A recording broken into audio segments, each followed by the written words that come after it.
Inilah Ibrahim Traore, pemimpin muda yang guncang dunia. Kembalikan 292 triliun untuk rakyatnya. Di jantung Afrika Barat, sebuah kisah baru tengah lahir, bukan kisah perang, kelaparan, atau kemiskinan yang selama ini menjadi label bagi benua hitam, melainkan kisah tentang harapan yang menyalat terang di tengah gelapnya sejarah panjang penderitaan.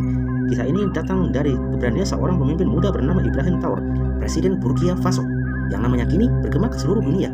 Burkina Faso, negeri dengan tanah kaya emas, selama puluhan tahun justru membiarkan rakyatnya hidup dalam kemiskinan.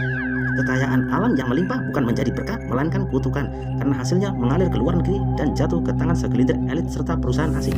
Rakyat kecil hanya bisa menjadi penonton di tanah kelahirannya sendiri. Namun Traore hadir membawa semangat baru, terpilih di usia yang masih sangat muda. Ia berani melawan arus besar kepentingan asing. Ia berdiri tegak dengan satu janji, mengembalikan kekayaan negeri kepada rakyatnya. Dan janji itu bukan sekedar kata-kata, melainkan diwujudkan dengan tindakan nyata. Dalam waktu singkat ia membuat dunia terpanah dari hasil emas yang sebelumnya hanya dikuasai oleh pihak luar. Traore berhasil mengalokasikan 292 triliun rupiah. Angka yang luar biasa sebesar itu tidak dipakai untuk memperkaya diri atau pejabat, melainkan seluruhnya dikembalikan kepada rakyat. Uang itu digunakan untuk rumah layak huni gratis bagi rakyat miskin, terutama di desa-desa terpencil. Ia membangun rumah sakit modern agar rakyat tidak perlu lagi menempuh perjalanan jauh demi berobat. Ia mendirikan sekolah-sekolah baru agar anak-anak Burkina Faso dapat belajar di ruang yang nyaman, bukan lagi di gubuk reot belasan tanah. Pembangunan tidak berhenti di situ saja.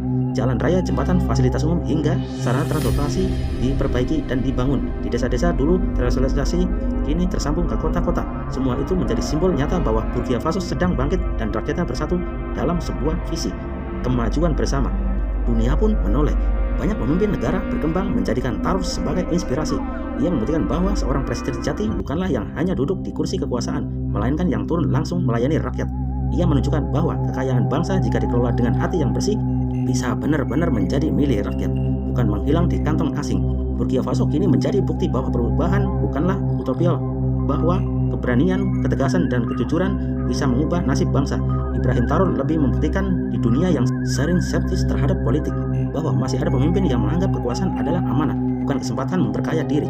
Dan pada akhirnya sebuah pertanyaan pun menggema, menembus batas negeri dan hati setiap orang yang mendengarnya. Kapan negeri ini memiliki presiden seperti Ibrahim Traore? Jangan lupa tulis di kolom komentar. Terima kasih.